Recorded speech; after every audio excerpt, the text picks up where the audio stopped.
I'm Peter, and today I'm going to teach you how to play Dark Dealings. Dark Dealings is a competitive game for 2 to 6 players that plays in about 20 minutes. In Dark Dealings, you're an evil overlord defending your castle against pesky heroes. Now let's get down to the table and learn how to play. There are 3 phases to a game of Dark Dealings: a hero phase, a defense phase, and a combat phase. In the hero phase, you draft heroes to fight. In the defense phase, you use those heroes to draft defenses. And then you fight the heroes you drafted with the defenses you drafted in the combat phase. During the hero phase, each player is dealt 9 hero cards face down.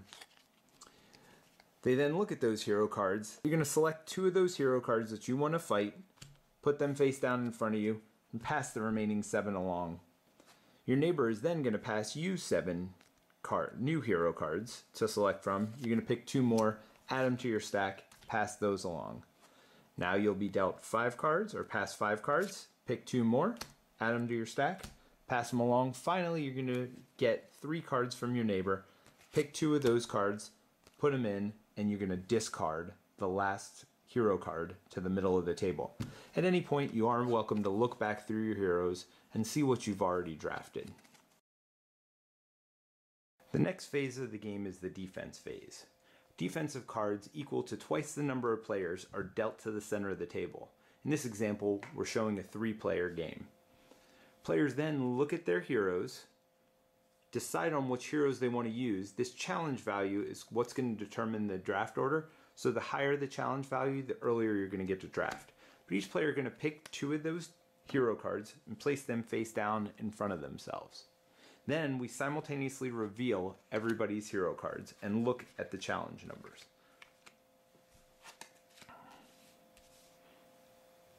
In this case, the 53 is the highest challenge number, and they get to select their defense first. The next highest defense is the 49 card. So that's us. We get to draft now. So the first thing we do is take our hero card that we're drafting with and put it face down on the table. Then we can select from any of the remaining defenses and put them face up in front of ourselves. Next, the 47 is going to draft, and they get to pick one of those defenses to put in front of themselves. Then it is back to us with the 46. So we take our hero again, place it face down on top of that hero pile in front of ourselves, and select one of the defenses. Now, player 3 is going to select one. And finally, the first player to draft gets to draft again because they had the lowest challenge value on the table. Now this continues. You're going to do this 3 more times until everyone has used all of their heroes to draft defenses. So you should have a hero pile of 8 heroes in front of you and 8 face-up defense cards in front of you when you're all done drafting. The last phase of the game is the combat phase. This is where you take those heroes you drafted and try to defeat them with the defenses you drafted. Starting with the first player, the player with the first player marker, you're going to flip over your first hero card. Let's go over some information about the hero card since we've kind of neglected to talk about it. This is the armor value of the hero. This is the value you need to meet or exceed in order to defeat this hero. Next is their vulnerabilities. This ranger is vulnerable to spells, monsters, and traps, all 3 types of defenses we have in the game. The last number is the challenge value, and we already talked about the challenge value a little bit. As you've seen, the challenge value is what you use to draft your defenses. The higher the challenge value, the harder this hero is going to be. They may have less vulnerabilities, higher armor value, or they may even have special text here that changes and breaks some of the rules of the game to make them a little bit more difficult to defeat. So, in order to defeat this ranger, we've just said we need to get to 6 points. As you can see, we've drafted quite a few monsters over here, not so many traps or spells. And we have this card here. This defense actually changes types every time you use it.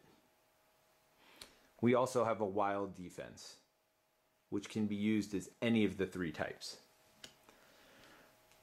So let's look at this hero here. We need to get to 6, but we can use any type. I do want to save our traps and spells in case we drafted some heroes that we'll need them for later. Of course, we are more than welcome to look back through our hero pile at any time. Usually recommend though you do that when it's somebody else's turn, when they're fighting their hero, and that way it doesn't slow the game down. So let's look at this ranger. We need to get to 6, and we can use anything. So we'll start off by using a 4-point monster, and then we'll use 2 points from this monster card over here. And that gets 6, and we just leave that ranger in front of us. He is defeated. Next, it would go clockwise around the table till everybody's fought their first hero. When it gets back to us, flip over our next hero. This hero, you can see, is not vulnerable to traps at all, and they have special text. The thief has to equal their armor value exactly, so you cannot go over 3. You have to hit 3 exactly. Well, good thing we haven't used this defense yet, so we can get the 1 point off of it. So we can turn 1 point here, and we'll take 2 points from this monster over here to get to 3. Again, it would go around the table when it gets back to us. Next, we have to face a wizard. A wizard has to trash a defense before striking. Now, that could be any defense we have. You could use a full defense that you haven't used at all yet. You could trash this defense. Trashing a defense means just discarding it. Now, this defense we've already gotten some use out of, so let's trash this defense. And now we have to get to 3, and again, vulnerable to any different type. So for this one, we will use the 3 points on this monster. Now this monster card is interesting. It starts off only being worth 1, then 3, then 5. So we got 3 points. We defeated the wizard. Again, it would go around the table. Then we look at our next one, the knight. So the knight has an interesting special ability as well. This special ability actually helps you, but their armor value is extremely high. This knight is not vulnerable to spells, so we have to defeat it with monsters and traps, and we have to get to a value of 8. Now normally when you are fighting a monster, you are only allowed to use any defensive card 1 time. The special ability of the knight actually helps you a little bit, and it lets you use a defense more than 1 time. So in this situation, getting a little low here, so I'm going to use this defense here twice. So 4 points, and then another 4 points. Once a defense is on its last side, it'll have a trash can. That way you know to trash it after you're done. Also, if you would have rotated it one more time, you'd see the side is blank.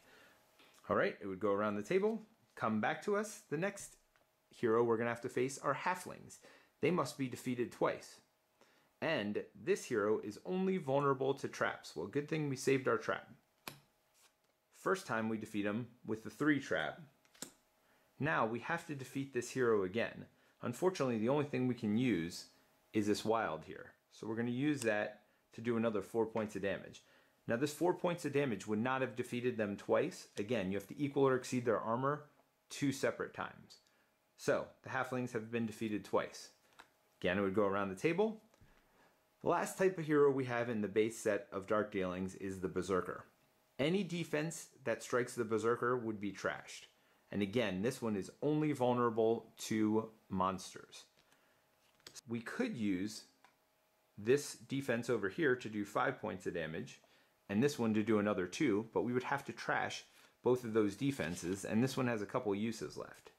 Instead, I think I'm going to use this one for 5 points of damage, and this for 2, and that defeats the Berserker. So far, we've talked about the fun part, defeating heroes. But what happens if you can't defeat a hero, or if you choose not to defeat a hero? When you flip up a hero, if you cannot defeat them, if you'll notice this is a thief, again we have to exactly equal their armor. They are not vulnerable to traps at all, which is a shame because we drafted a lot of traps. We should have thought about that when we were drafting. And our spell that we have has a value of 2, and this needs a value of 3. So we can't defeat this thief. We have 2 options. We could either turn it sideways and count that as our undefeated pile, or create a separate undefeated pile off to the side so we can keep track of who we've defeated and who we haven't at the end of the game. Another situation that may come up is you have somebody that is vulnerable only to defenses that you don't have. Again, this wizard we wouldn't be able to defeat.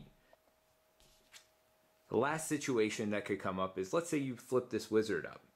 Now you could defeat this wizard. You could trash a defense, any defense, and then do 4 points of damage, but it may cost you so much in defensive cards that you choose not to do it. Instead, you could ignore the card completely and just put them into your defeated pile. At the end of the game, the winner is the player that had the least undefeated heroes. If there is a tie, the tiebreaker is number of defenses remaining. Regardless of number of uses on the defense, whether it's got full uses or just one use left, doesn't matter. It's the number of remaining defense is the first tiebreaker. The last tiebreaker is your highest challenge value on an undefeated hero. So in this situation, our highest challenge value would be 44. If that is higher than anybody else who is tied with us, we would win the game. So just like if you're left alone in the woods with a bear, you don't have to outrun the bear, you just have to outrun the other campers. In this situation, the other campers are the other overlords in the game. As long as you defeat more heroes than they do, you will win the game of Dark Dealings. Hey everybody, I hope you enjoyed that rules breakdown of Dark Dealings. If you want to learn more about the game, head over to nevermoregames.com where you can download the full rules. I hope you enjoy yourself, and don't forget, take it easy on those pesky heroes.